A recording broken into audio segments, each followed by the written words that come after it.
안녕하세요, 북스원 카페 여러분. 자, 오늘은 4 96페이지 항소의 봉기와 관련된 내용을 이제 살펴보겠습니다. 자, 요 내용은 이제 구당서에 있는 그 내용이죠. 예, 그래서 요 내용을 이제 좀 보면요. 구당서인가?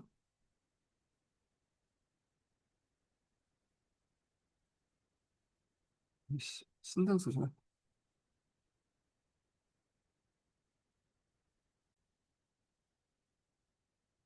안녕하세요, 북스원 카페 여러분. 자, 오늘은 이제 4 강도 96페이지 내용을 이제 좀 보겠습니다. 항소의 봉기부터 볼게요.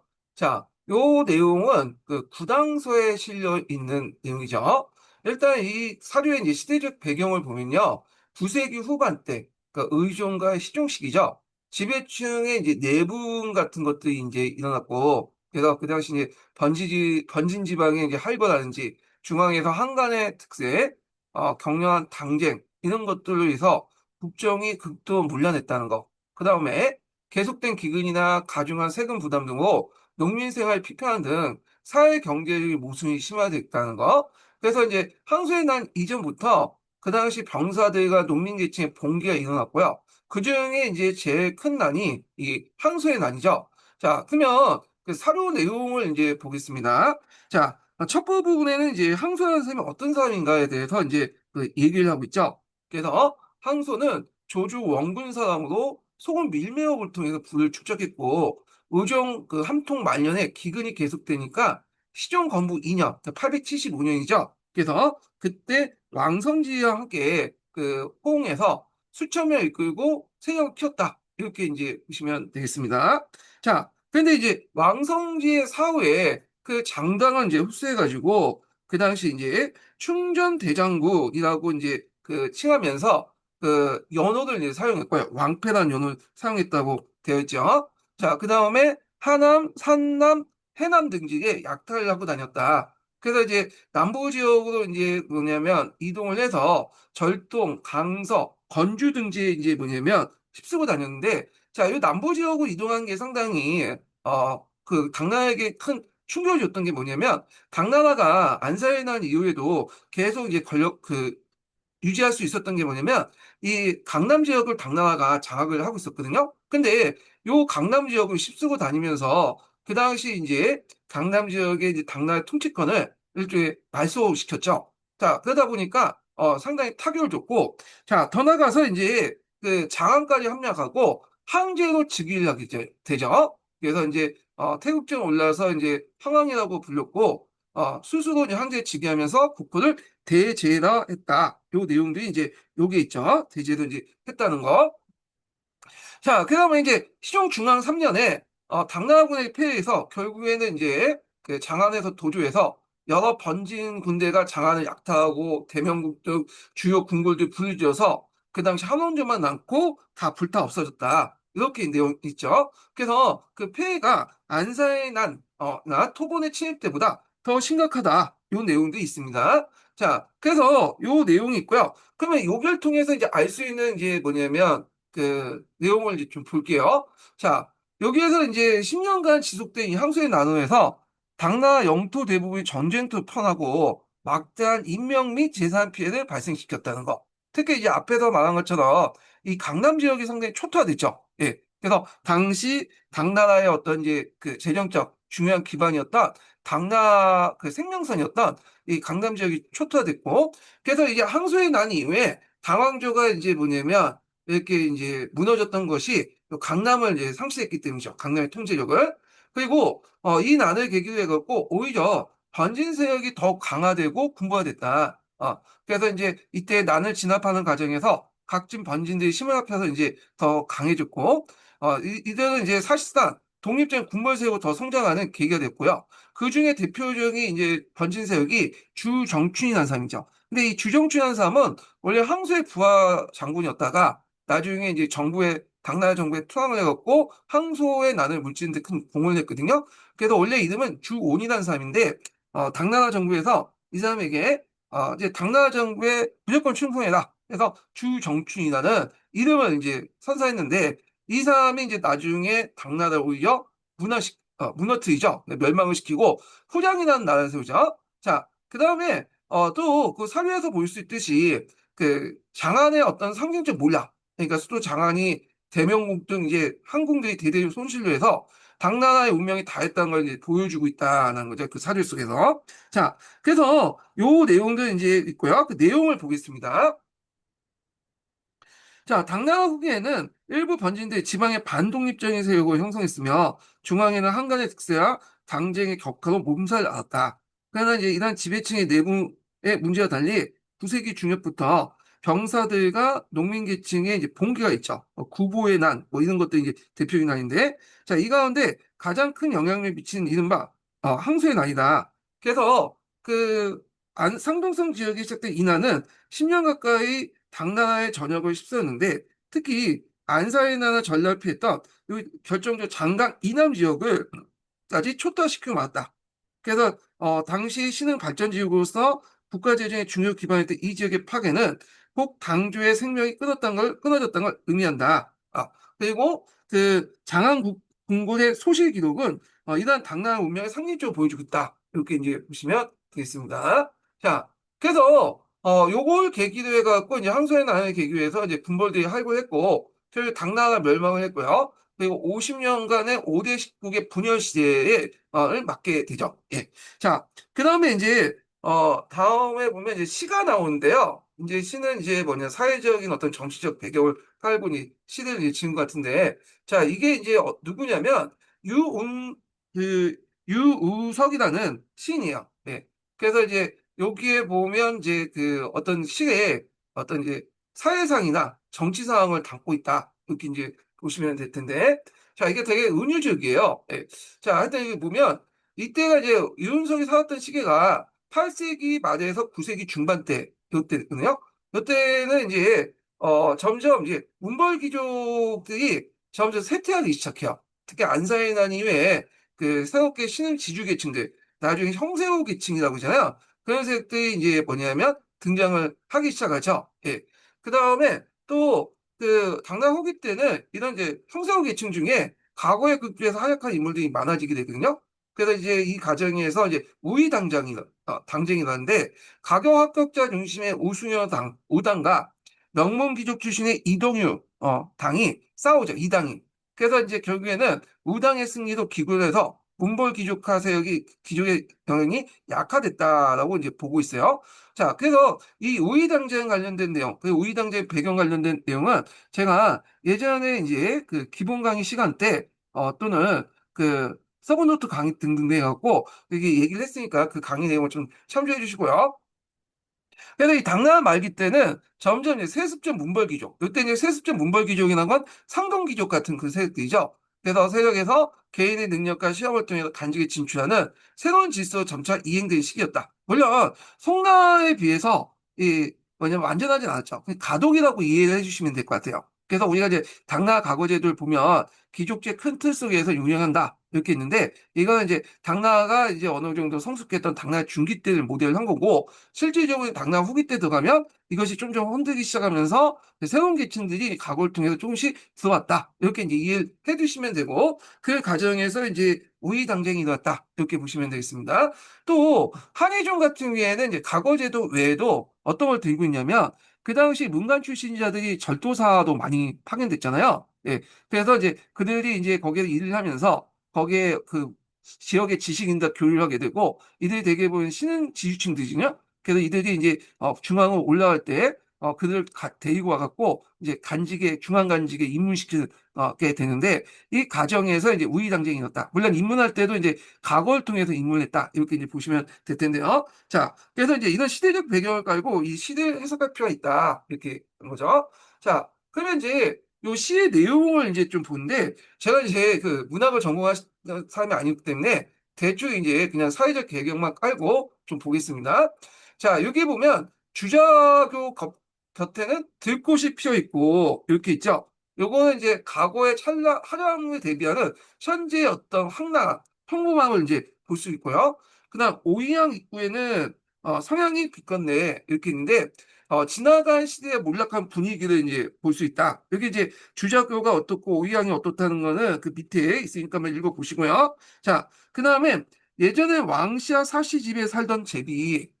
그러니까 이제 여기에 그 왕씨와 사씨 살던 제비가 이제는 백성들의 집으로 늘 나아두는구나 이런 내용인데 이거는 명문가의 몰락과 사회계층의 변화. 그러니까 이제 백성들이라는 것은 그 당시 나름대로 이제 신흥 계층들, 신흥 지주 계층들 얘기하죠. 자, 그래서 그 당시에 신흥 지주 계층들의 어떤 그 등장으로 해서 우위의 당쟁을 이제 나타났다. 요걸 이제 반영하고 시다 이렇게 보시면 되는데, 자, 그래서 이 유은석이라는 사람이 어떤 사람인 걸 알 수 있죠. 이 사람은 딱 보니까 문벌 귀족 출신인 걸 알 수 있어요. 예. 그래서 그 당시 이제 그 백성들 집, 그러니까 일반 평범한 사람들이 높은 고위 간직을 하는 것을 배가 아파서 이렇게 시를 지었다. 이렇게 이제 보시면 될 텐데요.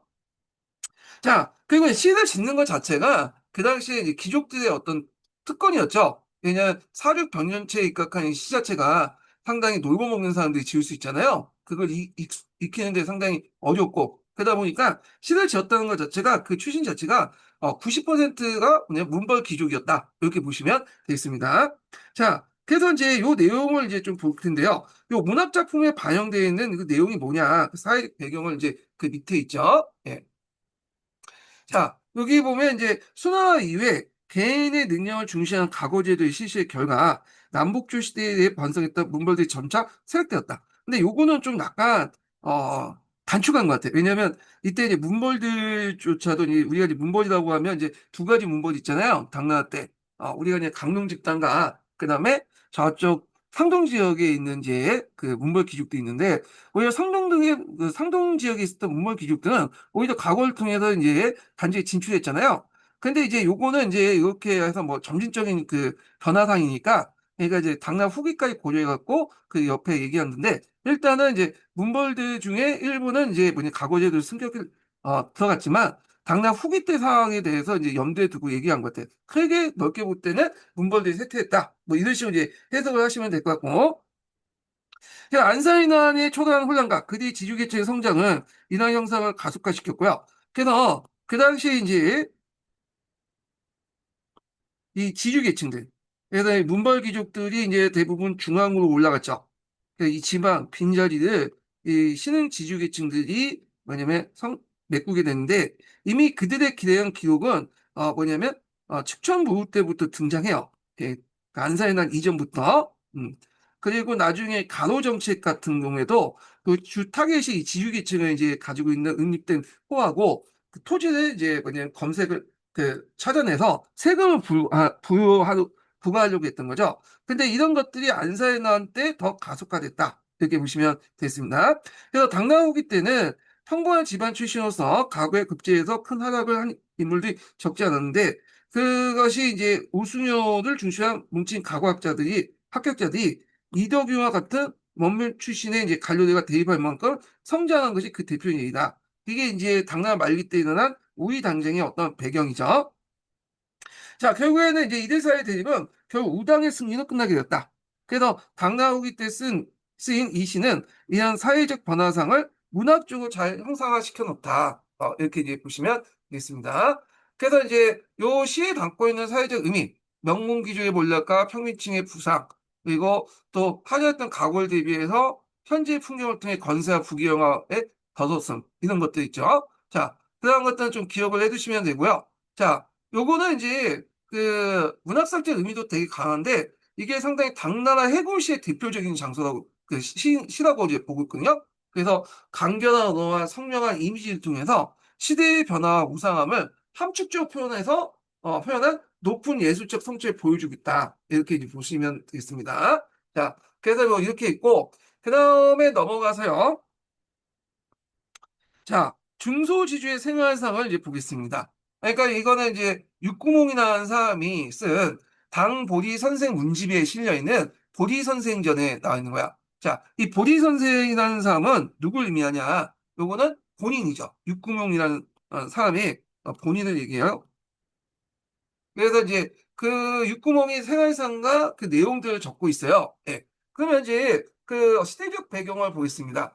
자, 이때 이제 그 시대적 배경은 대개 이제 육구몽이 살았던 시기가 이제 8세기 이제 9세기 초반에서 후반대거든요. 그러니까 당나라 후기 때죠. 그래서 이제 그 양세법이 시행되면서 자산에 따른 가세가 이루어졌고요. 이는 이제 군전제 붕괴를 의미하잖아요. 그래서 이 토지 소유 관계 변화에 따라서 앞에 얘기처럼 신흥 지주 계층이 더 성장하는 계기가 되었고, 그때 이제 육구몽은 이 시기 때 등장한 신흥 중소지주의 전형으로 이제 여겨지게 되거든요. 그리고 이제 육구몽이 활동했던 그 태호 주변은 강남 지방이죠. 그래서 당나라 말기 때 개간된 지역이야. 그래서 당나라 말기 때 들어가면 강남의 경제적 중요성이 더 커지게 되는데, 특히 이제 당나라 말기 때 들어가면 이 당시 강북의 인구보다 강남의 인구와 생산력이 뭐냐면 더 능가하게 되죠. 예, 이런 것들 좀 기억을 해두시면 되고요.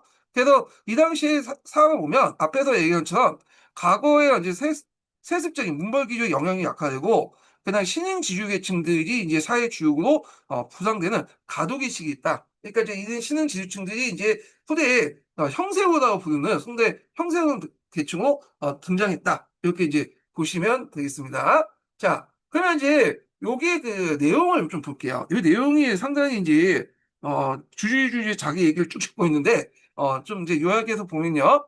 자, 그 당시에 이제 태우 인근에 살고 있는데 그때 태우 인근에 살았던 그 지역 지명이 보디라고 불렸나 봐요. 그래서 보디라는 그 지역에 태우 인근의 보디라는 지역에 농사를 지었기 때문에 자신을 보디 선생이라 불렸다. 이렇게 이제 보고 있고 성품은 순박하고 소탈해서 옛 성인의 책을 읽고 육경을 탐구하여 사람의 도리를 알아가는 삶을 사는데 이 사람이 넉넉하게 이제 뭐 재산이 있으니까 이렇게 공부도 할 수 있었겠죠. 그래서 그 내용을 보면 수무의 여러 그러니까 수십무의 택지가 있고 예, 그 다음에 이제 수무의 태지겠네. 수무의 태지가 있고 서원간의 집, 그 다음에 여러 곳에 흩어진 총 10만 평의 이제 농지와 소 10마리, 뭐 농사꾼 10명 난지 있었다. 그러니까 지주라는 걸 알 수 있죠. 뭐냐면 농사꾼이 있다는 거, 자기 대신에 경작할 수 있는 사람이 있다는 걸 알 수 있다. 그러니까 어느 정도 먹고 살았다. 예. 그 다음에 이제 그 당시 밑에 보면 그 당시 그 낮은 지도, 원래는 이제 강남이 좀 토지가 낮잖아요. 저습지가 많죠. 그 여름철에 홍수 피해가 잦아서 수확이 적고 곡식 비축이 어렵다는 걸 토로하고요. 그래서 그걸 막기 위해서 산택이와 가래를 들고 농사꾼들과 함께 일구몽이 같이 이제 두둑을 정비하면서 수해를 막았다. 그래서 이제 이 뒤에 보면 노동에 대한 가치관에 대해 얹고 있죠. 뭐 그 직접 일하는 것을 비난하는 이들에게 요순 임금에 대한 관련된 내용을 얘기하면서 요순과 우임금도 성인들도 직접 노고를 아끼지 않았고 예를 들면서 이 평범한 자신도 처자식을 돌보기 위해서 일하는 것은 당연하다. 그리고 개론보다 낫다. 이렇게 있고요. 그 다음에 또 문화생활을 좀 하기 위해서 그 당시 이제 그 뒤에 보시면 차를 즐겨 마셨다. 이렇게 있죠. 그래서 당나라 같은 경우에는 그 끼다. 그러니까 이제 차를 이제 마시는 풍습이 널리 이제 뭐냐면 확산이 됐죠. 네. 그래갖고 차를 마시는 풍습이 확산되면서 당나라 때 이제 차가 전매품이 돼요. 그리고 거기에 세금을 부과하죠. 그리고 이런 차세를 바탕으로 해서 또 우리가 알고 있는 예전에 시험 문제에 나왔던 신체군 같은 강력한 중앙군을 또 육성을 할 수 있었다. 이렇게 이제 보시면 되겠습니다. 자, 그러면 요 보리 선생, 그러니까 이 보리 선생은 육구몽을 이제 얘기하는 건데, 자, 이 보리 선생의 이제 그 모습이 시사하는 바는 뭐냐?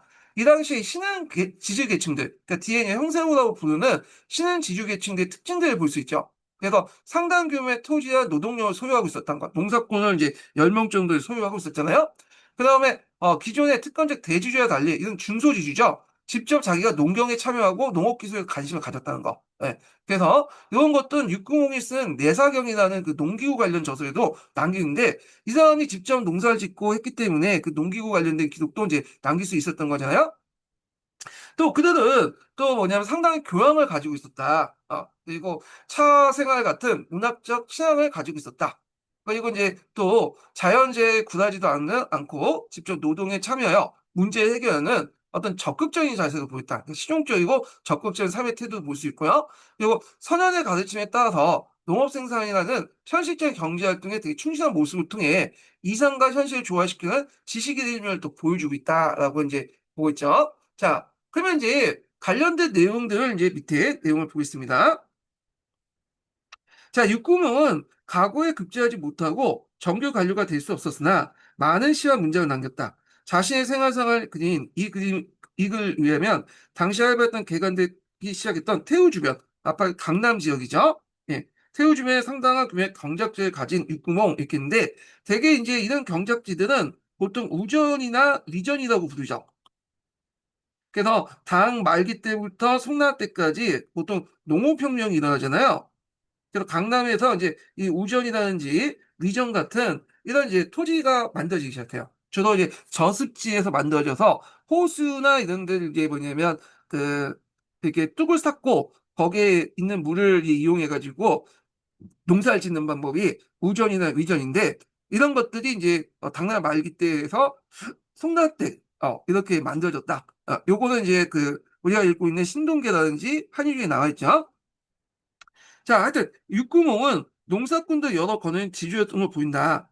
근데 이제 그는 직접 농교에 참여하여 내사강이라는 이제 그 농기후 관련 저자도 남겼고 기존의 특권적 대지주와 달랐다. 그래서 육구몽은 양세법 시행 이후 증가됐던 중소지주체 정용으로 여겨지는 것이 바로 이때입니다. 자, 여기에서 아울러 주목할 것은 독서와 차를 즐긴 그의 문화생활이었다. 그래서 이와 같이 지주들은 점차 사대부로서의 소양까지 갖춰가면서 결국 문벌 대신해서 새로운 시대를 이끄는 주역이 되었다. 이렇게 이제 보시면 되겠습니다. 네.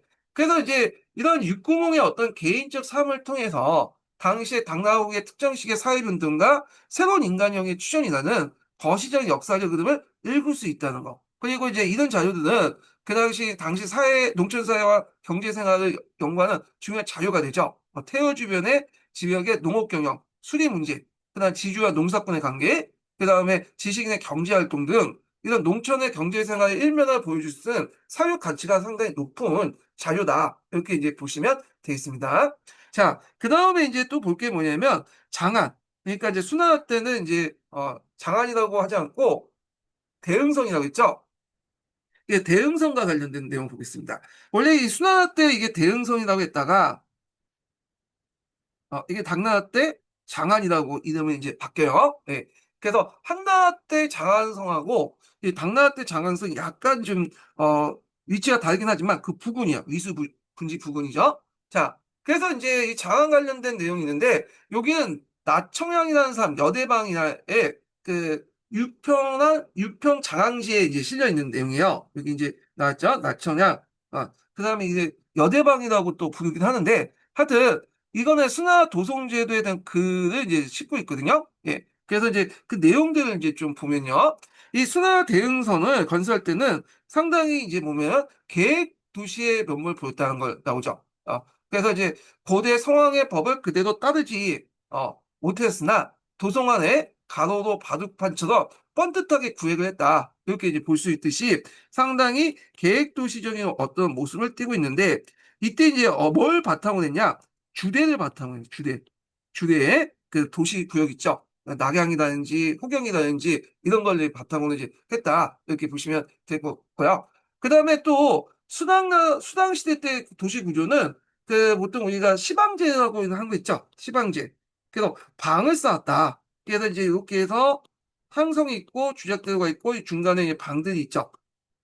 그래서 방들에 이제 주로 이렇게 울타리가 있고 그 방문을 통해서 왔다 갔다 할 수 있는 그런데 이렇게 방을 쌓아서 그 당시 그 밤의 문을 통해서 방문을 통해서만 왔다 갔다 할 수 있기 때문에 범죄 예방 및 통제 용이하다 내용이 그 뒤에 있죠. 예.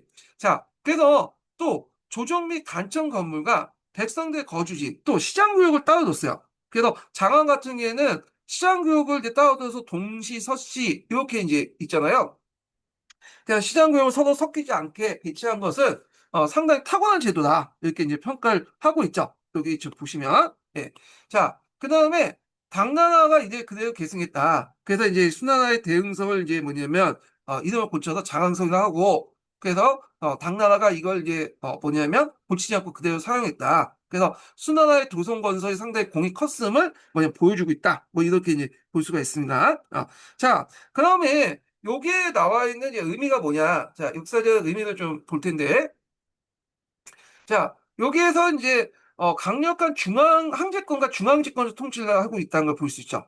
거대하고 질서 정연 계획 도시를 건설하고 운영할 수 있다는 것은 강력한 항제권과 잘 정비된 중앙 통치 시스템이 있었기 때문에 그런 거죠. 그 다음에 여기 주대에 입각한 바둑판식 구획, 높은 담장과 통제된 문, 기능별 공간으로 분리된 사회 질서 유지와 백성에 대한 효율적 통제를 또 중시했다는 걸 보여줄 수 있고, 도시 전체를 정확하게 이제 정밀하게 기능에 따라 공간을 배치한 것도 도시 계획에서 높은 수준의 계획성과 합리성을 추구하고 있다는 거. 그리고 잘 정비된 수도는 왕조의 권위와 안정된 통제의 상징적인 중요한 요소를 보여주고 있다. 이렇게 보시면 되겠죠. 자, 그래서 이 수나왔다 당나라 때, 그 수당 때의 장항성은 당시 세계 최대 규모의 계획 도시죠.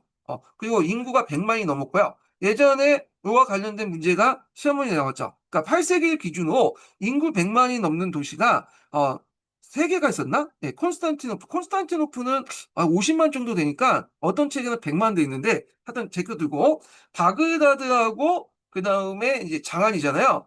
그리고 장안의 이런 그 국제성, 예, 개방성 이런 것도 예전에 기출문에 나왔죠. 자, 그래서 이런 당나라식의 어떤 도시계획 이런 것들이 주변의 국가에도 영향을 미쳤죠. 그래서 이제 그 발해의 상경성이라든지 그다음에 우리가 알고 있는 이제 일본의 헤이초코, 헤이안코, 그다음에 이제 신라의 경주 등등 장항형 도시라는 그 유형을 만들어냈죠.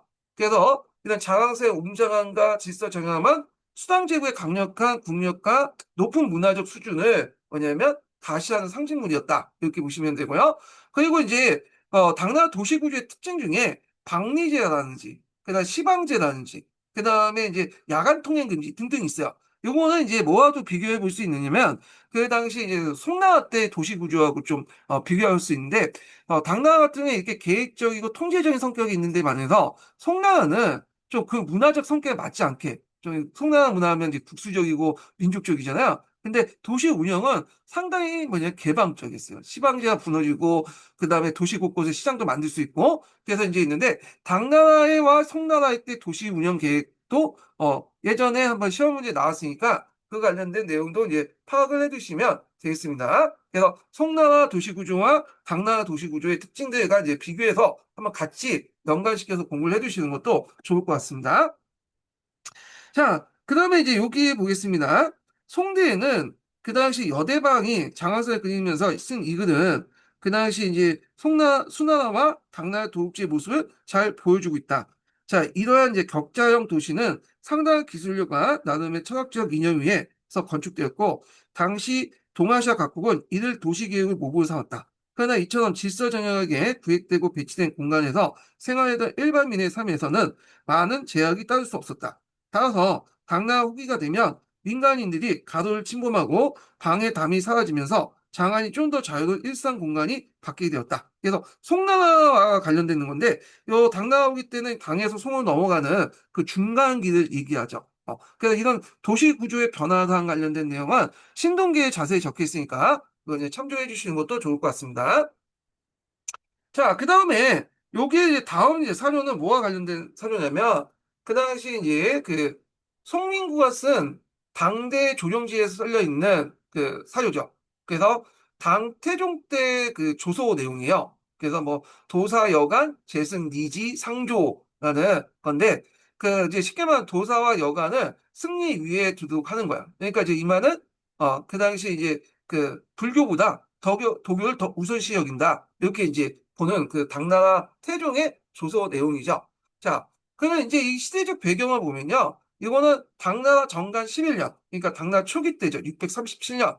자, 그래서 이때 도교와 불교 다 융성했던 그 시기였거든요. 근데 당항시는 불교보다 도교를 더 숭상을 했어요.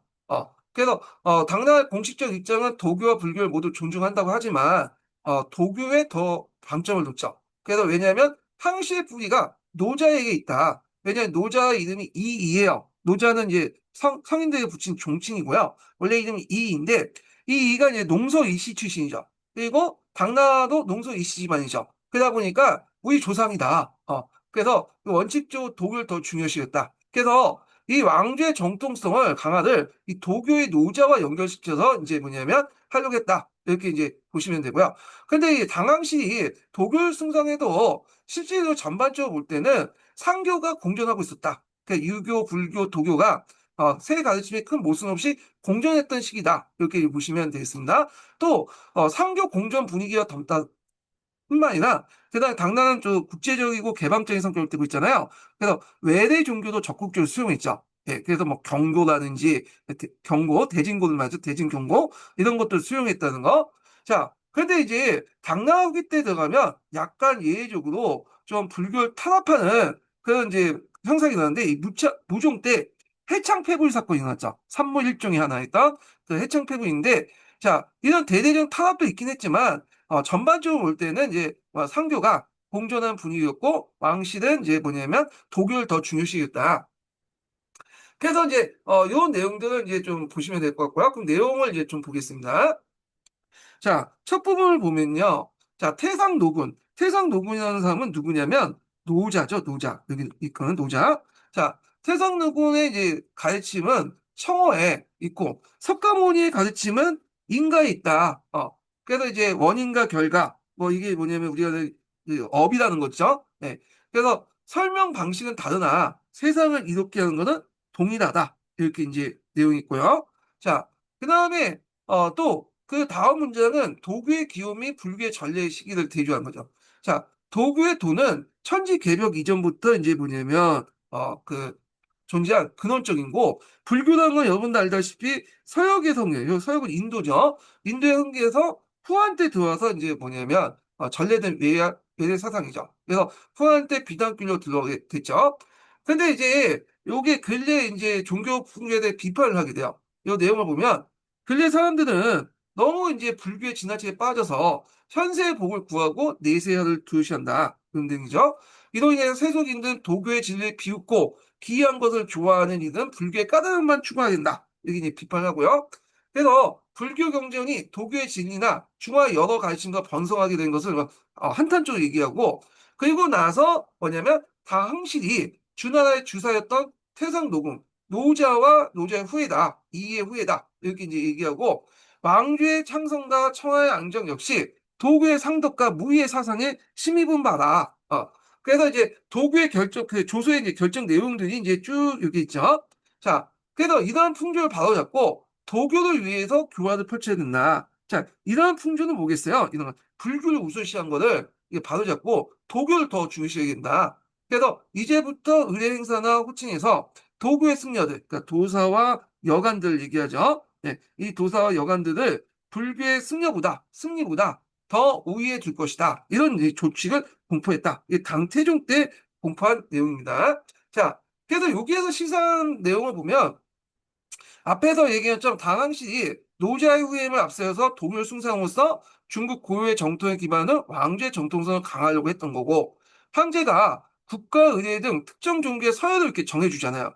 예, 도교가 이고 그냥 불교가 그 다음이고 자 종교에 대한 국가의 통제권과 영향력을 행사했던 걸 보여주고 있고 그다음 여기에서 또 볼 수 있듯 도교를 중화했고 불교를 서역에 온 거로 대비해서 외래 사상인 불교가 너무 지나친 데에 대한 경계심을 드러내고 있다는 거. 그리고 또 당시 불교의 어떤 대중적인 인기를 반증하고 있죠. 예. 그래가지고 방증하고 있죠.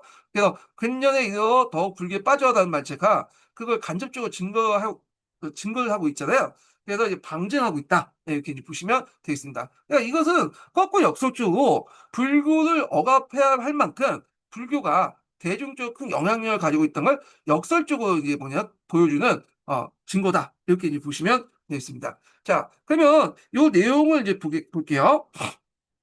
자, 수나와 당나라에서도 남북조 시대는 마찬가지로 도교와 불교가 매우 융성했다. 그런데 정관 11년에 나온 태종의 이 글에서 보듯이 당나라의 공식적 입장은 도교와 불교를 모두 존중하되 원칙상 어디에 방점을 두죠? 도교를 더 중시하겠다.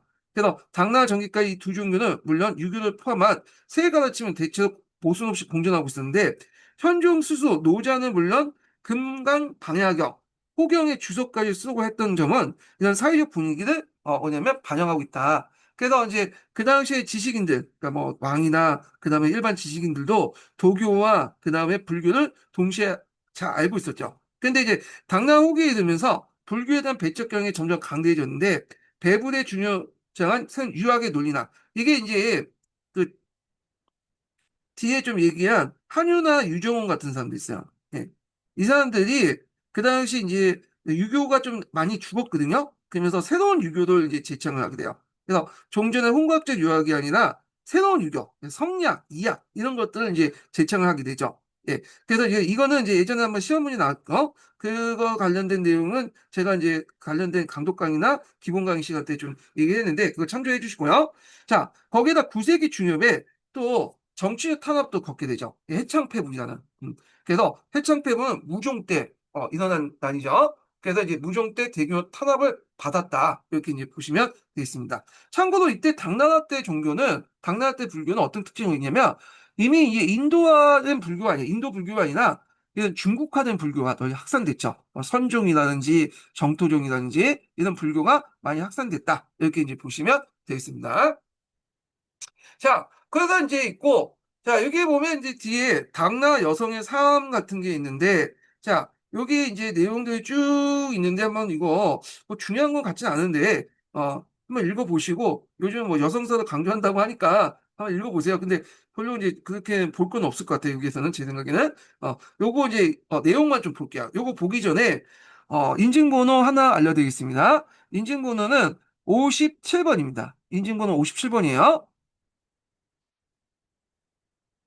자, 여기 본 당나라 여성들이 그네 뒤에 있는 송나라 여성보다 더 만약 개방적이고 상당히 우대를 받았다. 이런 것들이 내용이 있는데, 이거는 당나라가 이제 어떤 유목문화의 어떤 성격을 이제 영향을 받았다라고 연결돼 있죠. 유목민들 같은 경우 여자들이 상당히 말도 타고 집안에서 상당히 발언권도 높잖아요. 네, 이런 것들이 위진남북조 시대 때를 거쳐서 영향을 줬다라고 보시면 될 것 같은데, 그런 일환인지 몰라도 칙정무가 이제 여자 황제가 될 수 있었던 이유도 그래서 유목적인 분위기 이런 것들이 영향을 받지 않았을까 이렇게 이제 보고 있어요. 그래서 당나라 같은 경우에는 상대적으로 다른 시대의 그 뭐냐 뒤에 그런 순수한 한족의 왕조보다도 좀 더 뭐냐면 개방적이었고 여성의 지위가 이제 뭐냐면 상당히 이제 뭐냐면 높았다 이렇게 이제 보시면 될 것 같은데 자, 여기 내용을 보면 당나라 무덤에 출토된 여성의 인형들 중에 남장을 하거나 말을 타는 등 자유분방한 모습을 한 경우가 적지 않다. 실제 당시 기록에도 스스로 배우자를 선택하거나 이혼한 여성들이 보이고 송대 이유와 다르게 개가도 큰 힘을 되지 않은 사였다. 자, 이 이야기는 전란이나 특수한 상황을 배경했지만 당나라 상황과 무관하지 않다. 그래서 여성이 정조 잃은 것에 대해서 개의치 않고 당시 여론도 그녀의 자유로운 배우자 선택과 이별에 결코 문제 삼지 않았다. 그래서 뭐 전란기다 보니까 이제 뭐 몹쓸 짓을 당하고 하겠죠. 그래서 이제 그거에 대해서 조선시대 때는 한양여하고 막 욕을 얻어먹고 그랬는데 그랬는데 이때는 그렇지 않았다는 거죠. 이런 것도 있고 자 그런 것도 있고 이제 뒤에 넘어가서 당 후기에 이제 새로운 사상에 도입된 분위기 이렇게 이제 보시면 되겠습니다. 자, 요거 이제 되게 중요한데요. 요거는 이제 그 한유라는 사람이 원도라는 글에서 쓴 거야. 원도. 이 사람이 한유인데 한유는 이제 당 말기 때 사상가죠. 이 사람은 이제 한유, 유중원 이렇게 봐서 보통 당 말기 때 이제 신유학의 어떤 그 시조, 개창자 이렇게 이제 보시면 되고요. 한유는 예전에 한번 우리나라 기출문제 나왔죠. 임용 기출문제. 예. 그래서 이제 있는데 자 한유가 살았던 시기가 어떤 시기냐 하면 대개 8세기 중반부터 해서 9세기 그 후반대요. 예. 그래서 이제 당 중후기 이렇게 거쳐갖고 있었던 그 시기였거든요. 그 당시에는 그 유교보다는 불교와 도교가 되게 융성했어요. 그래서 남북조 이래 불교, 도교 사회 전반에 이제 영향이 형성하면서 유교의 위상이 상당히 약화됐어요. 그래서 유교는 이제 뭐 하기 위한 과목이냐? 이거는 이제 단순히 시험을 보기 위한 과목인데 그 당시에는 오경정이다 해서 그걸 이제 달달해갖고 시험을 봤잖아요. 그러다 보니까 지식인들이 유교는 이렇게 시험 볼 때만 공부하고 실제 생활이나 이런 것들 할 때는 그 당시 불교와 도교에 더 관심이 많았다. 그래서 이제 이렇게 해서 그래서 이제 곳곳에 돌아다니는 거 보면 집안에 보면 주로 이제 불경이라든지 도교 경전을 읽는 소리가 더 많았다. 뭐 그런 내용이 있어요. 그다음에 한유는 여러분도 알다시피 고문 부흥운동 같은 걸 펼쳤잖아요. 그래서 사륜 변년체를 비판하면서 내용의 충실성과 고대 육아 정신을 담는 산문을 복귀를 주장하는 고문 부흥운동의 당나라 때 중심 인물이었다. 자, 이 원도도 이런 이제 사상적 배경을 보여주고 있고요. 그리고 안사의 난 이후의 사회 혼란 속에 유교적 질서 회복의 필요성이 대두되면서 한율 중심으로 해서 유교를 재정립하고 그 사회적 역할 강한 움직임 속에서 이런 책이 나왔다. 이렇게 보시면 되겠습니다. 자, 이 원도의 내용을 이제 좀 보면 이게 이제 첫 번째 내용은 노자 관련된 내용이 있어요. 노자. 그래가지고 그 노자가 말하는 도덕과 덕은 인과 이가, 유교에 말하는 인과 이가 되는데 개인의 그런 사적 발언에 불과하다. 그래서 도덕과 덕은 인과 유를 포함해서 천하의 공원 이런 것들인데 이건 다 유교에서 찾을 수 있고 요거는 인과 이가 없다. 노자는. 그렇기 때문에 이건 개인의 어떤 사적 발언에 불과하다. 개인의 생각에 불과하다는 내용이 있습니다. 그 다음부터는 이제 또 뭐가 있냐면 어, 육아의 도통의 단절과 이단의 성행을 비판해요.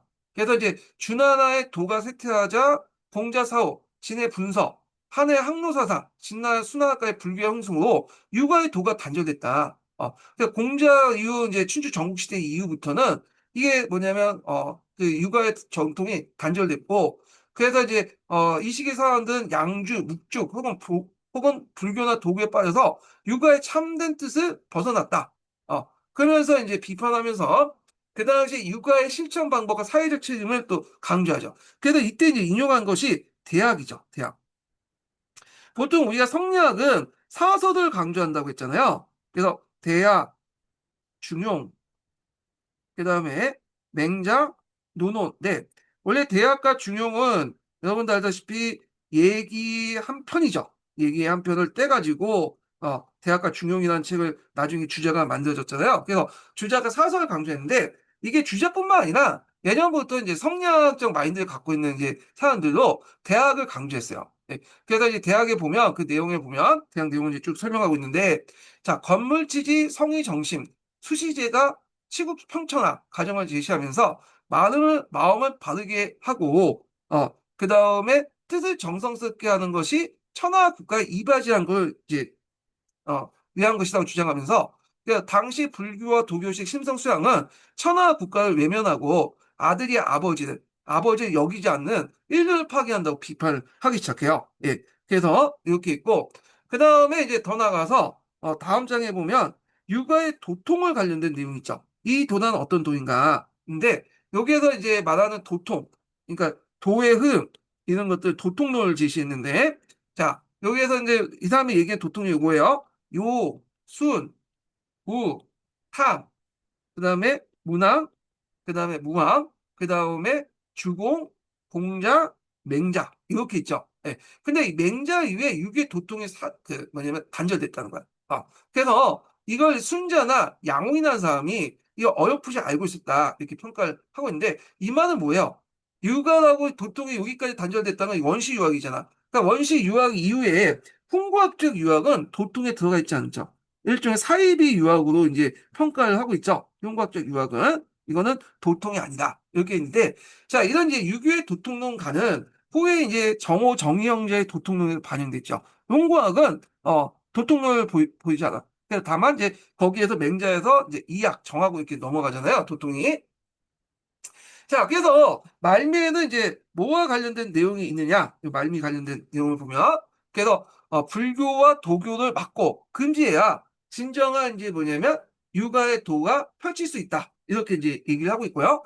그래서 불교, 도교 신자를 유교적 인간을 교화하고 그들의 책을 불태우고 사원을 백성들의 거주를 만들어야 된다. 그리고 선왕의 도를 밝혀서 백성을 이끌어야만이 사회적인 어떤 이제 뭐냐면 그 약자까지 구제할 수 있다. 그래서 안사에 나는 혼란한 사항을 유교적 윤리로 다시 부흥시키려고 했던 대안을 제시했다. 이렇게 이제 보시면 되겠습니다. 자, 그러면 요런 책이 그 도원에 있는 어떤 사상적인 영향, 역사의 의미를 보면요. 자, 일단은 육아의 도통론을 확립했다. 요순으로부터 공명이 이어지는 육아의 정통한 계보를 제시하고 자신이 그 계승자임을 자처하면서 후대 성리학의 도통론에 결정적인 영향을 줬다는 것. 그래서 정오 정의의 어떤 도통론과 연결해서 보시면 될 것 같고요. 그 다음에 불교와 도교를 유교의 진리를 가로막는 이단으로 규정하고 적극적인 배척을 주장했죠. 자, 이는 이제 후에 유학자의 이단을 비판하는 논리로서 중요한 근거가 되었다. 그래서 강력한 배도 사상을 표명했다. 이렇게 보시면 되겠습니다. 근데 이제 좀 아이러니한 게 뭐냐면 뒤에 성리학이 그 뭐냐면 번성할 때 이 성리학 이론을 어디다 끌어다가 이제 했냐면 도교나 유교윤리, 도교나 불교, 특히 선종의 인원을 끌고 들어와서 설명했죠, 성리학이. 그러니까 뭐냐면 도교와 그 불교를 비판했다고 해도 이거 비판적인 그 완전히 100% 이제 비판한 것보다는 비판하면서도 또 자기가 알맞는 건 또 계승했다. 이렇게 보시면 돼요. 그래서 불교의 이제 체와 용의 개념 있죠? 이 체와 용의 개념에서 이와 기의 개념이 나왔잖아요. 이거에 관련된 내용이 예전에 한번 또 기출문제 나왔고요. 자, 그래서 이제 있고, 그다음 개인의 심성 수양을 넘어서 국가와 사회에 대한 적극적인 체계를 강조하면서 유교적 사회적 실천성을 부각했다. 그래서 실천적 유교, 사회적 책임을 강조했고, 그 다음에 여기 언급한 것이 이제 맹자, 대학, 도노, 중요, 사서잖아요. 그러니까 이제 신유학이 오경보다 사서를 더 중요시했죠. 그래서 일단 사서의 지위격상 이런 것도 있고, 그 다음에 한유 자신은 비록 이제 성리학자는 아니지만 뭐 성리학의 이제 그 일종의 기원이 됐던 사람이지 하지만 송나라 때처럼 성리학자는 아니죠. 그렇지만 이 그의 도통론이나 이단 비판, 맹자 중시 등등은 후대에 이제 성리학에 큰 영향을 줬다. 그래서 사상의 자양분을 제공했다는 거. 그 다음에 이제 원도는 단순한 또 문체 개혁을 넘어서 공을 통해 육아의 도를 회복하려고 하는 공운동 핵심 이념을 청명한 글로서 상당히 중요했다. 예, 이런 이제 있고요. 그 다음에 불교와 도교가 육성했던 시대에 유교의 정통성과 우월성을 강력하게 주장함으로써 유교 중심의 어떤 사상 체계를 재확립하고 시대에 따른 어떤 중요한 선으로서 평가를 받는다.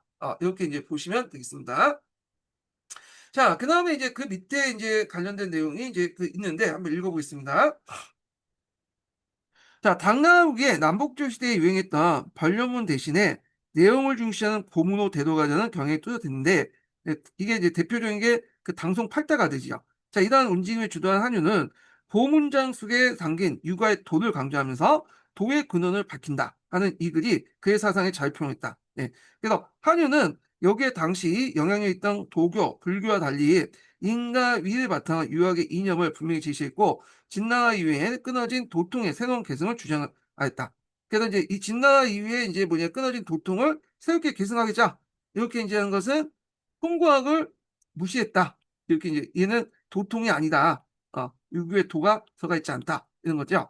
자, 어울려 이러한 그의 논리는 예기의 대학편이나 맹자의 중요한 사실도 주목된다. 자, 이 책들은 성리학에서 논어 중용과 함께 사서들로서 특별히 중시했는데 그래서 이 한유의 사상은 성리학 이후의 새로운 유학의 흐름을 맥을 같이 하고 있다.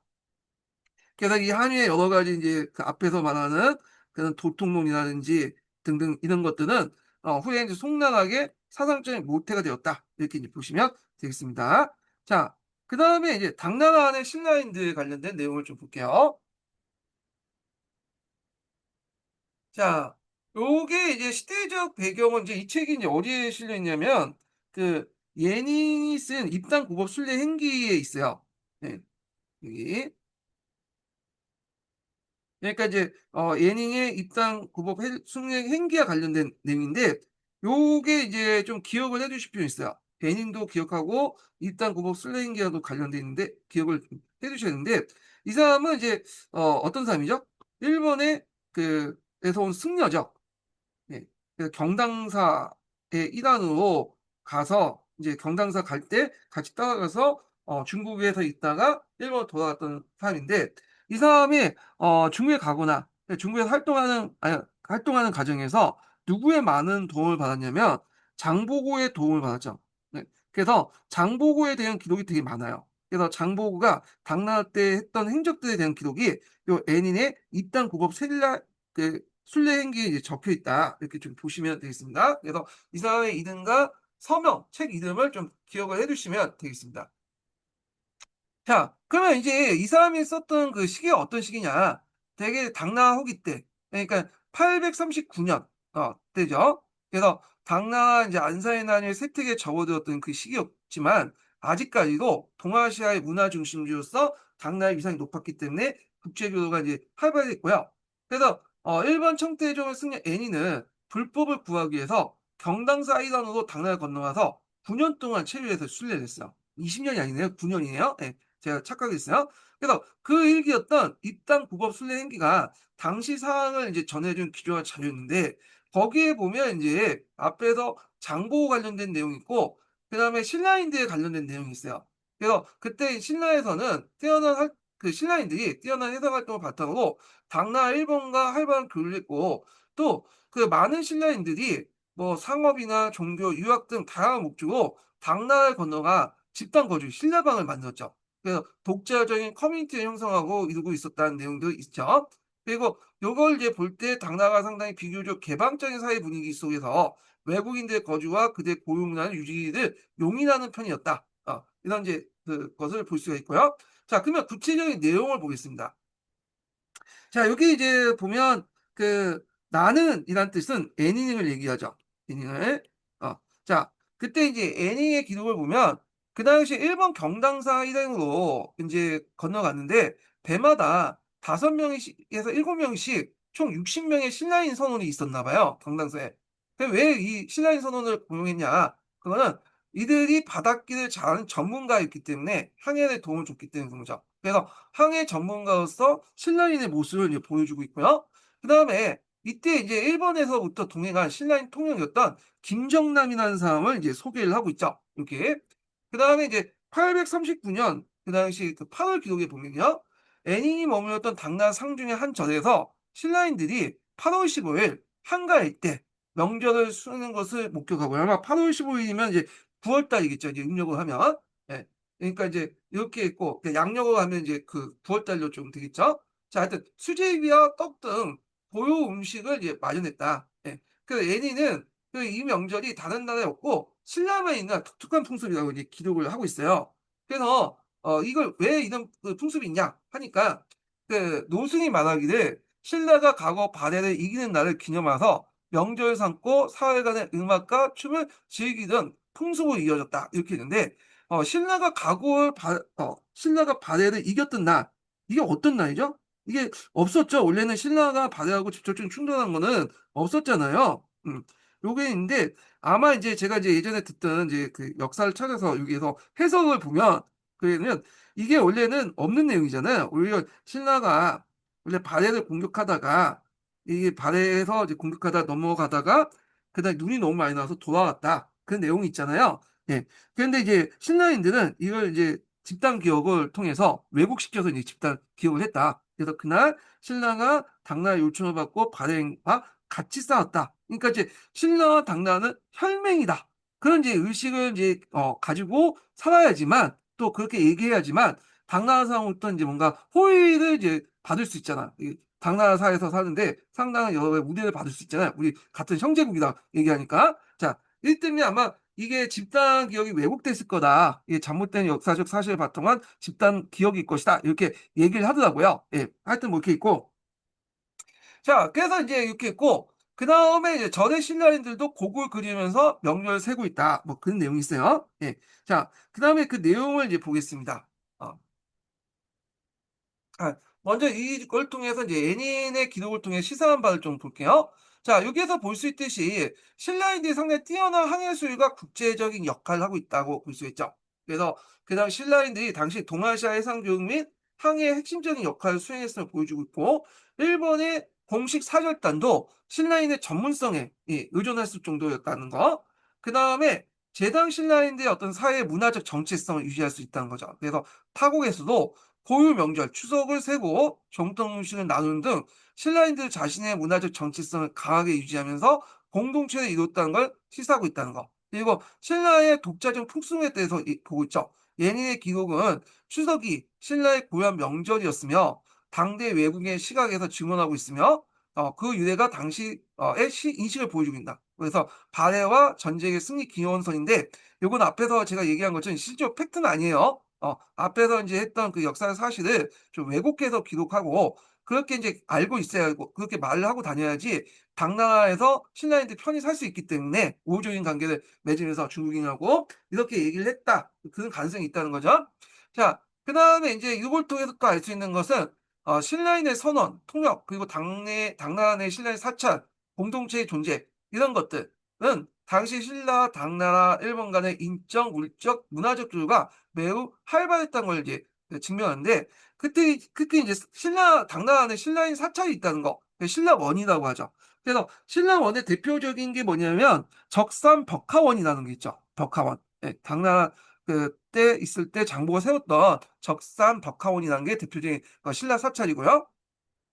그리고 이제 앞에서 언급한 것처럼 이렇게 다양한 외국인들이 살고 있다는 거는 당나라에서 자신의 문화를 유지하며 살아갈 수 있도록 당시 당나라 사회의 어떤 국제성, 개방성을 상당히 반영하고 있다. 이렇게 이제 보시면 되겠습니다. 그래서 이 예닌의 사료는 그, 그 예닌의 글은 상대 9세기 때 제당 신라인대 연구의 핵심 사료예요. 그래서 예닌의 기록을 통해서 당나라에 어떤 거주했던 신라인의 구체적인 활동이나 생활 풍습, 문화적 정체성을 보여주고 있고, 그다음에 그래서 1차 사회적 죠. 그래서 2차 사조가 1차 사조적 특징을 보이고 있고, 그 다음에 이제 신라와 당, 일본과 해상 교통, 인적 교류, 문화 전파 양상 등을 파악하는 동아시아 교류사 연구에 귀중한 자료를 주고 있다. 그리고 신라 풍습 및 역사 인식 연구 자료도 사용할 수 있고, 당나라 사회상을 연구를 보완할 수 있다. 외국인 공동체 같은 것들 커뮤니티를 통해서 볼 수 있다는 거죠. 그래서 외국인 시각에서 당나라 사회의 다양한 측면, 그리고 특히 외국인의 공동체 존재 여부와 양상과 당나라의 어떤 대외 정책을 또 엿볼 수 있는 중요한 사료다. 이렇게 이제 보시면 되겠습니다. 자, 그래서 이제 요 내용을 이제 보겠습니다. 자, 838년 일본에서 파견한 경당사 일원이었던 승려 애니는 일행이 귀국한 뒤에도 847년에 당나라에 머물면서 불법을 고하고 순례를 행했다. 그래서 경당사 이제 갈 때, 그때 이제 갖는 승려들이나 유학, 승려 학생들이 같이 따라가요. 그래서 경당사가 돌아간 뒤에도 공부 한동안 뭐 10년에서 20년 동안 다음 경당사가 올 때까지 뭐냐면 중국에서 이제 학문을 익히고 그렇게 해서 다시 익힌 학문을 바탕으로 일본에 돌아가고 그랬거든요. 애니도 이 중에 그 중에 한 사람이었다. 이렇게 보시면 되겠습니다. 자, 그가 이제 중국 체제 경험을 기록한 입당 구법 순례 행기는 당시 현지 상황을 매우 상세히 전해지고 있다. 자, 이 책에서 신라인들도 자주 등장했는데 그들은 일본과 당의 백길에 매우 익숙하여 그 항해를 안내할 뿐만 아니라 당나라 집단을 거주하면서 독자적인 풍습을 유지하고 있다. 그래서 집단적인 거주 관련된 내용은 신라방에서 이제 볼 수가 있고 독자적인 풍습 유지는 이제 여기 보면 이게 뭐죠? 갑자기 생각이 안 난다. 네. 수제비와 이제 떡을 먹고 하는 명절 한가위를 이제 지내는 그런 것들이죠. 예. 그래서 9월달 양력 기준으로 9월이죠. 예, 하여튼 이렇게 있고 그래서 이제 있고 당시 또 동아시아 지역 내 교류에서 신라인이 수행했던 역할의 중요성과 그러니까 신라인들이 이제 어떤 역할을 했냐면 한중일을 연결하는 그 네트워크를 형성했죠. 그래서 서로 간의 물류망을 교류하는 역할을 했다. 이렇게 보시면 돼요. 그래서 신라인들이 중국의 해안가에 이제 살면서 신라방을 이제 통해서 서로 간의 신라방을 통해서 네트워크를 형성하고 그 네트워크를 통해서 물류를 했다. 그래서 한국, 일본, 그 다음에 중국을 연결시키는 물류를 담당했다. 그래서 이 물류를 장악했던 사람이 초창기 때 이정이라는 사람이었는데 제나 때 이제 그 상동반도에 제나를 세웠던 이제 그때 상동반도에 제나를 세웠던 이제 그 절도사 있죠. 이 사람이 고구려 유민 출신이잖아요. 근데 이제 이정계 몰락한 후에 그걸 이제 또 아까 얘기한 장보고가 계승했죠. 하여튼 이정계 장보고의 이런 네트워크를 만들고 나서 그런 걸 바탕해서 한중일 교류를 하는데 큰 역할을 했다. 이렇게 보시면 되겠습니다. 자, 그래서 함께 외래인을 고유한 정통을 존중하는 당나라 사회의 개방성 역시 잘 보여주고 있다. 이렇게 보시면 되겠습니다. 그리고 이제 이때 예닌이 기웃길에 풍랑을 만나서 상동방 끝자리에 문둥에 이제 방문했던 그 절의 이름이 앞에서 말한 적산 벅하온이거든요. 요거 외워두세요. 요거. 요게 이제 장보고가 만들었던 신라 사찰이죠. 예. 그래서 적산 벅하오는 820년대 초에 장보가 건립한 절이다. 그러니까 이곳은 당시 상동 지역에 있던 신라인들의 신앙 중심지였을 뿐만 아니라 그 당시 신라에서 당으로 오는 주요 항로의 종착지이자 중원으로 들어가는 육로의 한 시발점이 되었다. 이렇게 이제 보시면 되겠습니다. 또 요게 이제 앞에서 말한 한가위에 대한 설명이 삼국사에 또 다른 기록이 있다고 적혀 있어요. 그래서 이제 한가위가 신라 유리 이사금 때 도우관의 부녀자들이 두 패로 나눠 300짜기 시합에서 유예됐다. 이렇게 있는데 이거에 대해서 달리 이제 통일신라 시대 때 예니의 기록에 보면 신라인들이 생각하는 한가위 기원이 좀 다르죠. 이 대당 그러니까 당나라에 거주하고 있는 신라인들의 기록 이제 한가의 기억이 좀 다르다. 이렇게 좀 보시면 될 것 같고. 자, 그다음에 다음 사료 볼게요. 요 사료는 예전에 기출문에 나왔죠. 교과서에도 나와 있고 상당히 중요한 사료죠. 예. 요게 대진사라는 건 대진경고의 사찰을 얘기하죠. 예. 그래서 보통 이제 중국에서는 이제 그 대진국이 노마잖아요. 그러니까 노마에서 온 그 종교단에서 보통 이제 네스티우스교를 대진경고 또는 경교 이렇게 이제 얘기하죠. 대진교 이렇게 이제 얘기하는데, 자, 요거는 이제 뭐와 관련된 사찰 사료냐면 여기 뒤에도 보시면 알겠지만 대진경고 유행 중국비라는 그거예요. 그래서 이제 요게 무하메드 깐슈에 있는데, 이 무하메드 깐슈 분이 이제 이게 원래 이름이 정뭔데 제 이름 까먹었는데, 이 사람이 이제 북한 간첩으로 활동했다가 나중에 잡혔죠. 예. 근데 이분이 중동사를 상당히 이제 전공했던 분이에요. 하여튼 뭐 이렇게 있는데 그분이 이제 해석한 것 같아. 요 그 내용을. 자, 그래서 요게 대진경고 유행 중국비라고 해서, 그러니까 네스토리우스 경고비 비문 내용인데, 당나라 시대 때 경교, 예, 기독교 일파 네스토리우스죠. 예, 요 네스토리우스는 이제 뭐냐면 그 중동 지역이나 저기 유럽에서는 저희 이단시라는 그 종교죠. 자, 하여튼 그의 이제 전략 발전에 관련된 내용이야. 사유 가치가 상당히 높거든요. 예. 자, 그러면 이제 이 시대적 배경을 보겠습니다. 대충 이 시기가 이제 어떤 시기냐면 그 약간 당나라 7세기, 8세기 요 시기예요. 그래서 이제 당나라 초기, 중기 정도 이제 시기인데, 이 시기 때 이제 상당히 당나라 문화적 개방성과 국제성이 있었다. 그래서 다양한 문화, 다양한 외대 종교와 문화가 유입되고 공존했던 시기고, 그 당시 이제 대진국, 그러니까 로마죠. 그래서 당시 중국에서는 대진국을 로마라고 불렸는데, 그래서 그 당시 로마 교도가 있었고, 경교라는 것은 페르시아 중심으로 전파된 기독교 일파인 네스토리우스파죠. 예, 그런 것도 있고요. 그 다음에 여기에 또 보면 이제 장안의 어떤 국제 도시적 성격이 또 보이죠. 수도 장안은 실크로드를 통해서 다양한 국적의 사람들이 문물이 오가는 국제 도시였고 동서교의 어떤 중심지였다. 이런 것들이 나오고요. 그다음에 외대 종교의 당나라 항시 태도가 상당히 뭐냐면 개방적이었다는 거예요. 그래서 당나라 황제들도 대체로 외대 종교에 대해서 호의적이 있고, 그래서 이제 비문에 보시면 알겠지만 경고 사제들이, 그러니까 그러니까 제 발음이 그런데 경고 사제들이 높은 간직에 갖고 중요한 역할을 수행했다, 이렇게 이제 볼 수가 있습니다. 자, 그러면 내용을 이제 좀 보겠습니다. 첫 번째 이제 부분 내용은 첫 문장은 정강 9년 635년에 대진국, 그러니까 노마 제국에서 고승 아라본이 경전과 성상을 가지고 장안에 도착했다. 뭐 이런 내용이야. 예. 그래서 대진국 관련된 내용이 여기 있죠. 그 경고와 관련된 내용인데 한번 읽어보겠습니다. 대진교는 노마를 뜻하죠. 근데 이제 여기 아라본이 페르시아 지역 출신이기 때문에 생각할 때 이 글의 의미는 좀 로마보다 좀 넓은 범위, 그러니까 그 중동까지 포함한 범위까지 이제 뭐냐면 이렇게 불렸을 것이다, 이렇게 보고 있고요. 자, 그 당시 이제 경고와 관련된 게 경고를 대진경고, 대진교 이렇게 불렸는데, 자, 이 경고는 이제 아래의 내용에서 알 수 있듯이 아라본이 전파한 네스트리우스파 기독교다. 이 교파는 에페소스 공의회와 칼게도 공의회에서 이단으로 규정했어요. 이 네스토르파스는 어떤 특징을 갖고 있냐면 그 뭐냐면 어 그 어떻게 인성과, 그러니까 예수를 두 개로 보죠. 그래서 신의 예수와 인간 예수를 보내요. 상당히 그 자체가 뭐냐면 그 이단인데, 그래서 그 세상에 나오는 예수는 인간 예수다. 그래서 우리가 이제 예수를 인성과 신성 동시에 갖춘 존재로 보고 있는데 네스토르파는 인성만 보죠, 인간을. 그래서 이제 이런 것들. 그러니까 이제 이 교파가 상당히 뭐냐면 이단을 취급할 수밖에 없었고, 그래서 에페소스 공의회나 칼게도 공의회에서 이단을 규정한 종교야. 그래서 이제 서아시아에서 이제 주로 활동하지 못하니까, 노마에서 활동하지 못하니까 이제 중앙아시아를 거쳐서 중국까지 전파됐다, 이렇게 이제 보시면 되겠습니다. 네. 자, 그러면 이제 내용을 또 볼게요.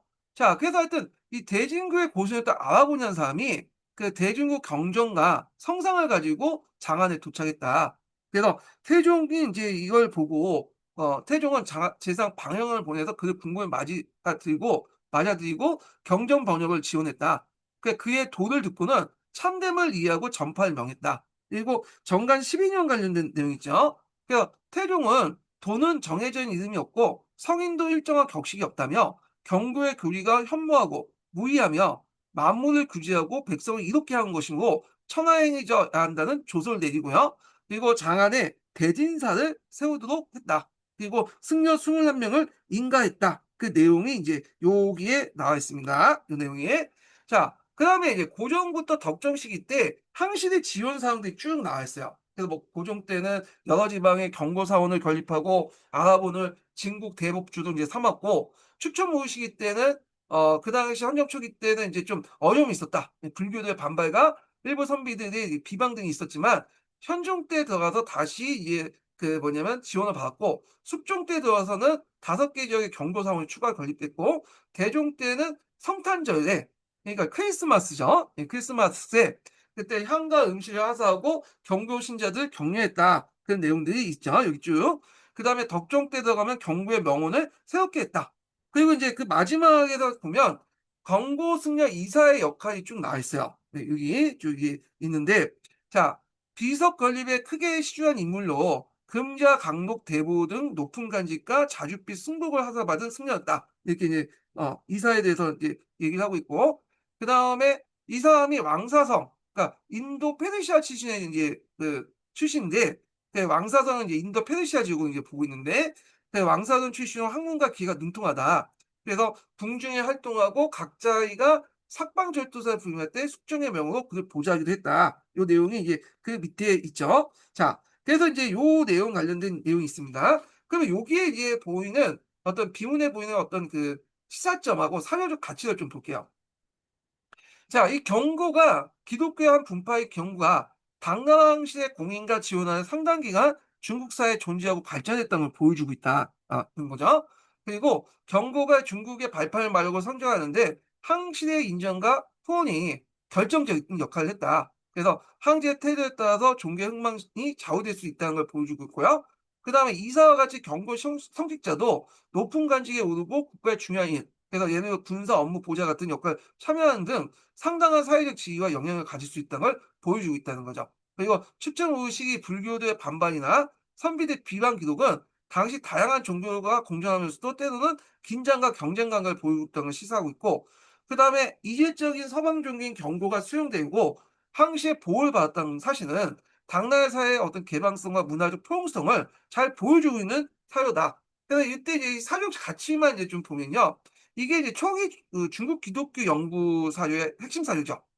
그래서 이제 당나라 시대 경고, 기독교의 존재를 증명하는 일차 사료 중에 하나였고, 그 다음에 동서문화 교류의 증거였죠. 실크를 통해서 종교와 문화가 전파됐다는 그 구체적인 사례를 이제 보여주고 있고, 그다음 당나라 종교 정책을 연구하는데 중요한 사료예요. 그래서 특정 외대 종교에 대한 당나라 항시의 태도와 정책, 여러 종교가 공존했던 당시의 종교 지형을 연구하는데 도움을 줬다는 거. 그다음 경거고리의 어떤 중국적 수용 양상 이런 것들 있죠. 그래서 이걸 통해서 당시 중국인들이 기독교 사상을 이해시키기 위해서 그 불교와 도교를 통해서 이제 이용하는 거예요. 그 당시 기독교 교리를 100% 이해할 수 없으니까 기존의 비슷한 이 불교와 도교 용어를 차용해가지고 중국적 상황에 맞게 적용해서 이제 이해시키는 논리가 있었다. 이건 약간 뭐와 비슷하냐면 불교가 처음 들어올 때 불교 교리를 제대로 이해를 못하죠. 예. 그러다 보니까 기존의 도교의 교리나 용어를 가지고 불교를 설명하게 되죠. 이런 거와 이제 비슷하다 보시면 돼요. 그래서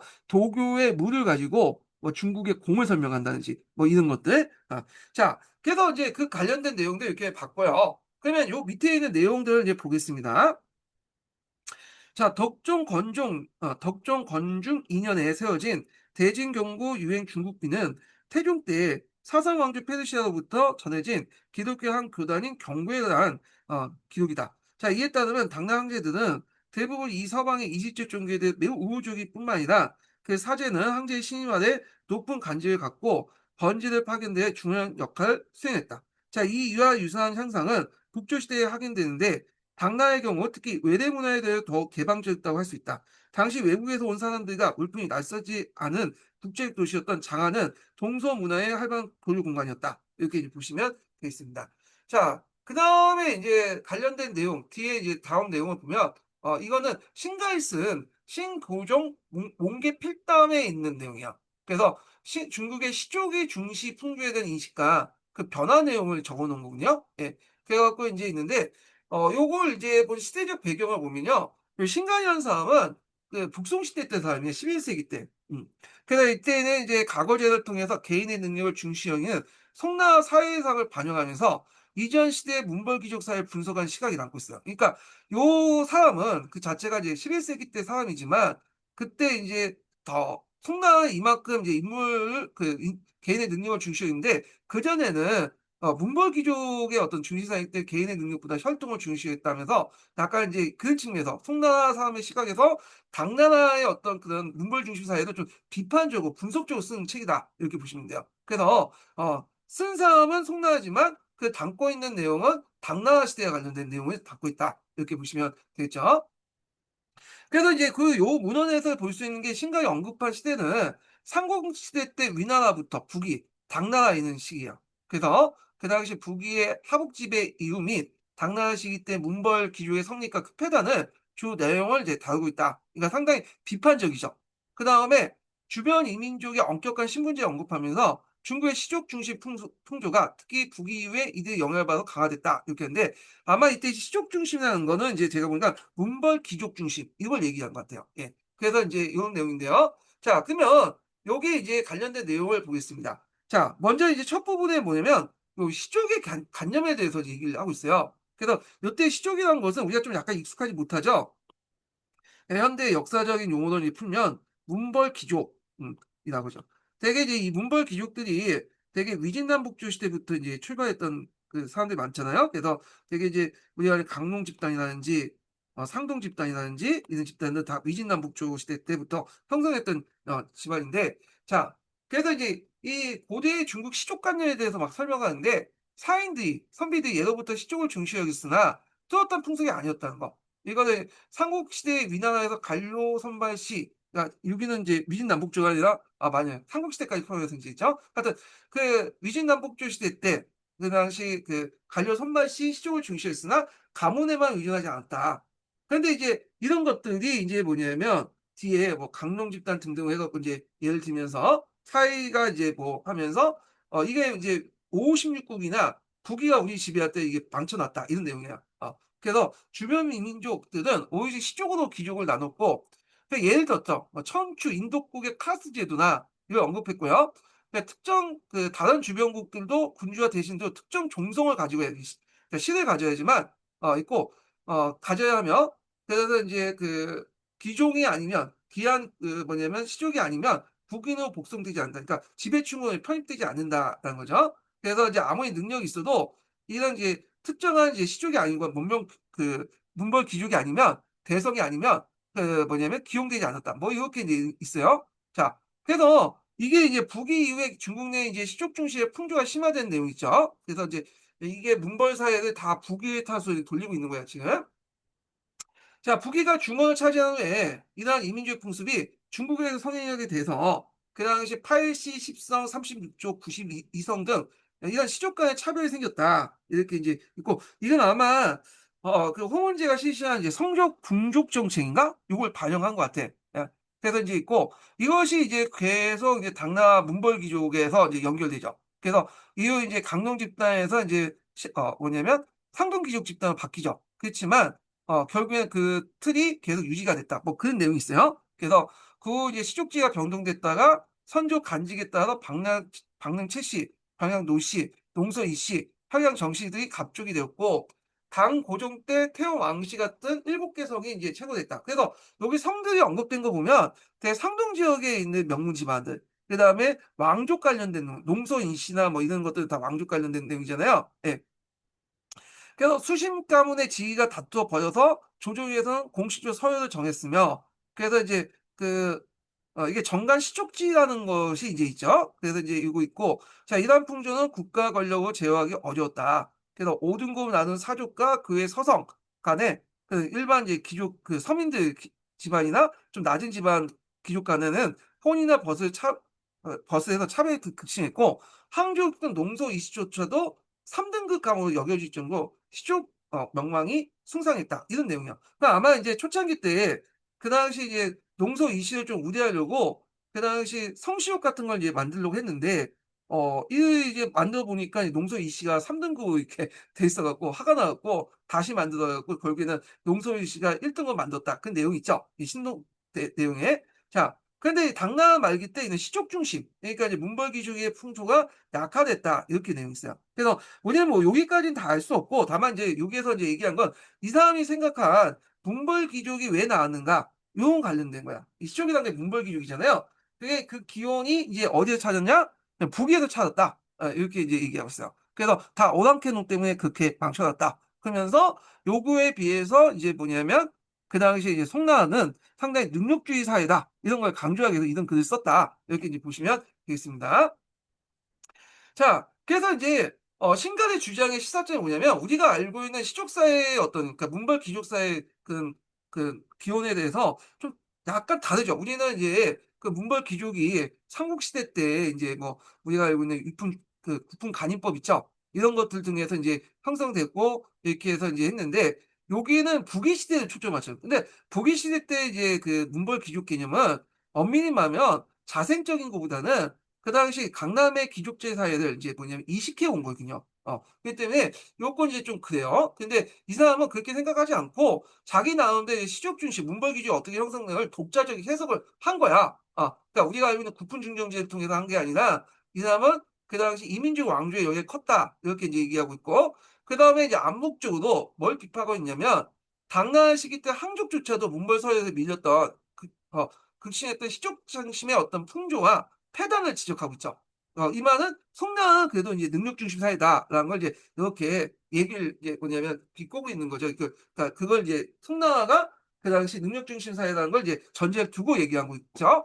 그 다음에 당나라 말기에 이러한 시족 중심의 풍조가 약화됐다 이런 걸 언급하면서 사회제도의 어떤 가변성을 인지했고 그리고 이때는 이 앞에서 이제 당나라를 까면서 송대사의 자신감이 반영을 보여주고 있죠. 과거제가 정책된 송대의 관점에서 볼 때는 능력보다는 가문을 중시했던 이전 시대를 상대적으로 비판적으로 보거나 그 이전 시대를 상대적으로 비판적으로 보거나 중국 사회가 혈연 중시의 신분제에서 상대로 자유롭다는 인식을 드러내고 있다. 이렇게 보시면 되겠습니다. 자, 그래서 이 책 그 뭐냐면 요 그 사료는 중국 문벌 기족사의 연구에 한 단점을 제공했다. 그래서 신간의 주장이 그 개인적인 주장일 수도 있지만 또 그 당시 북송 시대 때 어떤 사대부의 어떤 생각일 수도 있잖아요. 예. 사대부들이 그게 이제 뭐냐면 문벌 귀족 사회를 인식하고 있다. 이렇게 이제 볼 수가 있는 거고. 그다음에 또 뭐냐면 이민족 풍습이 중국 사회에 영향을 미쳤다는 주장은 당시 하위관념과 문화적 상호작용에 대한 생각을 볼 지점을 또 던져줬다는 거. 예. 그래서 당나라 같은 경우에는 요 부분에 대해서 상당히 긍정적인데 반해서 지금 이제 여기 보시면 알겠지만 상당히 비판적으로 쓰고 있잖아요. 그러니까 그 북송 시대 때면 상당히 분위기가 바뀌어서 외래 문화에 대해서 상당히 뭐 폐쇄적인 문화 인식을 갖고 있다 이렇게 보고 있죠. 예. 그리고 송대 지식인들의 어떤 역사 인식을 또 하고 있죠. 물론 이게 옳고 그름을 떠나서 그때 이제 11세기 때 신갈이 당시에 어떻게 사회를 봤느냐, 전에 역사를 어떻게 봤느냐 볼 수 있고요. 자, 그래서 있고 그다음에 이제 과거제와 사회론의 연관성을 시사했죠. 마지막 보면 시족 중심의 풍조가 당만 약화됐다는 걸 언급은 이후 이제 과거제도의 발달과 함께 능력 중심의 사회로 변화됐다. 이런 것들을 이제 보는 것을 암시해주고 있다. 이렇게 이제 보시면 되겠습니다. 자, 그러면 이제 관련된 내용을 한번 좀 볼게요. 자, 중국은 정통적 가족 관계를 중시한 만큼 성씨에 따라서 이제 신분 차이도 컸을 것이라 뜻하고 특히 삼국시대 때 국fun중정제가 시행 뒤에 이런 양상이 더욱 강화됐다는 기록도 적지 않다. 예. 그런데 북송 시기 때 신가의 판단은 이와 상이하다. 그러니까 우리가 생각하는 이제 문벌 귀족의 형성이 삼국시대로 보고 있는데 이 사람은 좀 다른 식으로 했죠. 다 이게 뭐냐면 그 오랑캐 놈들이다. 이렇게 이제 있잖아요. 그래서 북송 시기 때 신가의 판단 이하 상이하고 사인들의 성씨에 대한 차별화가 이런 선비족의 부귀의 하복 장악 이외에 두드러졌으며 사이와 같은 오랑캐 풍습이 여긴걸 큰 영향을 미쳤다. 자, 이러한 인식은 능력을 중시하는 가고 제도가 정착된 송대 이의 사회상을 반영하고 있다. 그러나 여타 지역의 역사를 비교할 때 혈연위주의 신분제가 중국에 상대적으로 약했음을 또한 부정하기 힘들다. 기시 중국 사회의 기종이 아니라 아니지만 북인들이 기속하여 왕조를 세운 군주가 드물지 않고 신간의 말처럼 이점에서 그밖에 주변 오랑캐 나라도 분명히 다르기 때문이다. 이렇게 있죠. 예.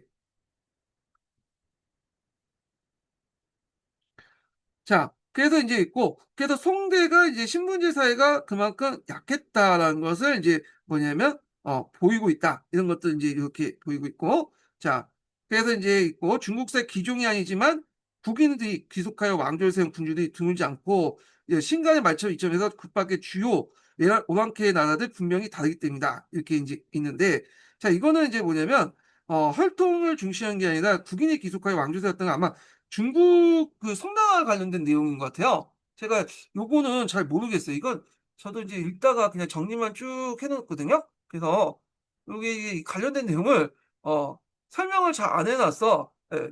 그래서 요거 관련된 내용을 한번 저희 챗GPT 보면서 이제 좀 얘기를 해보겠습니다. 얘가 제대로 이제 알고 있는지 좀 보겠는데, 일단은 배경선을 좀 깔고 좀 설명을 좀 들어볼까 합니다. 네.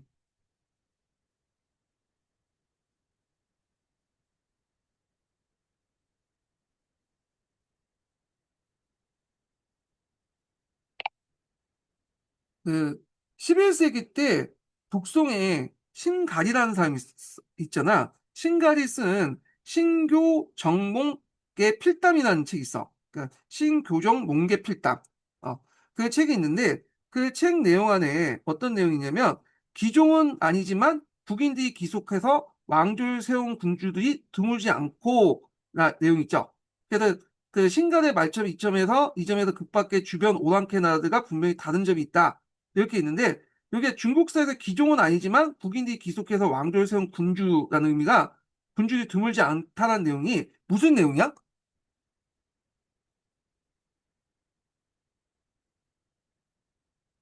좋아. 이거 정말 흥미로운 질문이네.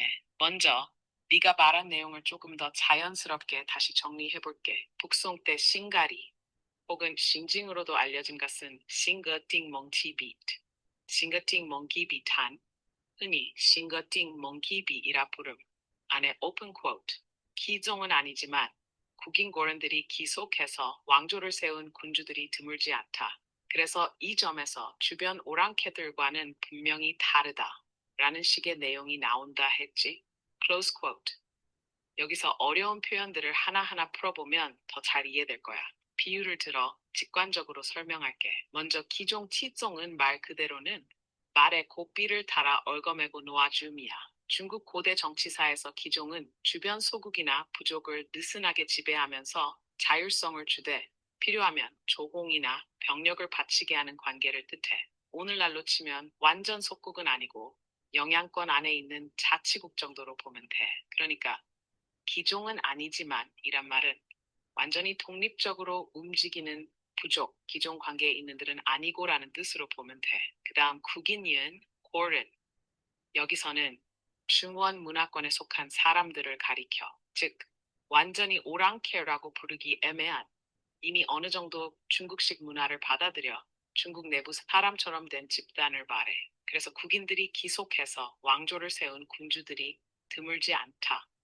이 말은 비록 기종 관계, 느슨한 속국도 아니고 완전한 중국 왕조의 직계도 아니지만 중국 내부의 문화권에 속한 사람들이 자기들끼리 왕조를 세운 예가 꽤 많다는 뜻이야. 즉, 이걸 다시 비유로 말하면 중국 역사에서 보면 완전히 변방 오랑캐, 예를 들어 흉노 몽골 만주족처럼 철저히 외부 세력이 쳐들어와 세운 왕조도 있고 반대로 중국 내부에서 이미 중국 문화에 동화된 집단, 한족화된 선비족이라든지 스스로 왕조를 세운 경우도 많다는 거야. 그래서 싱가리는 이 점을 들어 주변 오랑캐들은 완전히 다른 문화를 지녔고 중국과 느슨한 조공 관계인 경우가 많았지만 중국에서는 문화적으로 기속된 국인들이 스스로 왕조를 세운 사례가 드물지 않아 확실히 다른 점이 있다라고 지적한 거지.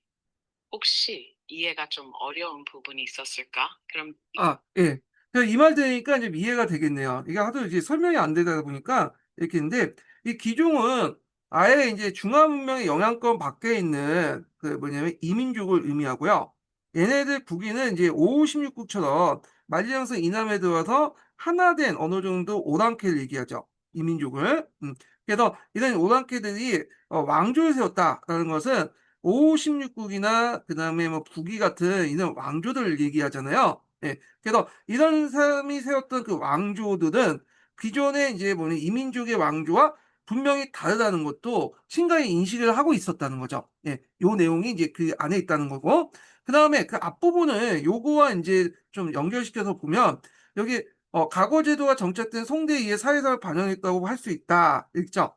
그런데 이제 그러나 여타 지역의 역사와 비교할 때 혈연 위주의 신분제가 중국에 상대적으로 약했으면 또한 불행하기 힘들다. 이렇게 했는데 이건 뭐냐면 위진남북조 시대부터 해서 이제 당나라까지 예, 우리가 이제 그 귀족제 사회라고 이제 얘기하고 있지만 다른 그 시대에 비해서 상대적으로 볼 때는 뭐냐 상대적이요. 상대적으로는 좀 혈연 위주의 신분제가 좀 약화됐다. 이 시대 때 특징을 이렇게 이제 보고 있다는 거죠. 예. 그래서 요거에 대한 반론으로서 이 사람은 이렇게 주장하고 있지만 물론 송나라에 비해서는 신분제 사회였지만 위진남북조나 당나라 때 이제 이런 그 시대상을 볼 때는 신분제 사회였지만 그래도 다른 시대 뭐 지난 시대보다는 상대적으로 뭐냐면 신분제 사회적 성격이 약했다라고 해서 반론을 피하고 있는 거예요. 그나라부터 시작해서 그리고 나서 이걸 이제 뭐냐면 신가에 인정하는 내용도 있는데 기종은 아니지만 북인이 기속하여 왕조를 세웠다. 그래서 이민족은 아니지만 그렇다고 해서 또 완전한 한족이 아닌 이 북인들이 56국가 그 뭐냐면 북이 왕조를 세웠고 이 왕조가 주변에 세웠던 그 오랑캐난 기종이죠. 기종과는 분명히 다른 사람이다. 이렇게 이제 얘기를 함으로써 간접적으로 이런 것들이 이제 뭐냐면 보였다는 거. 이렇게 이제 그 신분제 사회가 좀 약화됐다는 걸 보이고 있다. 뭐 비판하고 있지만 예, 그런 걸 이제 어렵게 설명하고 있는데 구체적인 내용을 설명을 안 해놓고 있어. 그래가지고 제가 이제 설명하면서 이게 뭐야 하면서 좀 했는데 그 내용을 들어보니까 챗GPT 내용이니까 이해가 됐어요. 예. 그래서 요거 이제 보시면 될 것 같고요. 예. 자, 그 다음에 이제 다음에는 중세사 관련된 내용이거든요. 예, 중세사가 아니라 중세사 근세사네요. 예, 중국 근세사 송원시대 때 관련된 내용인데요. 자, 요 관련된 사료는 이제 다음 시간에 보겠습니다. 자, 오늘 끝까지 강의 듣는 수고하셨고요. 예, 다음 주에 뵙겠습니다.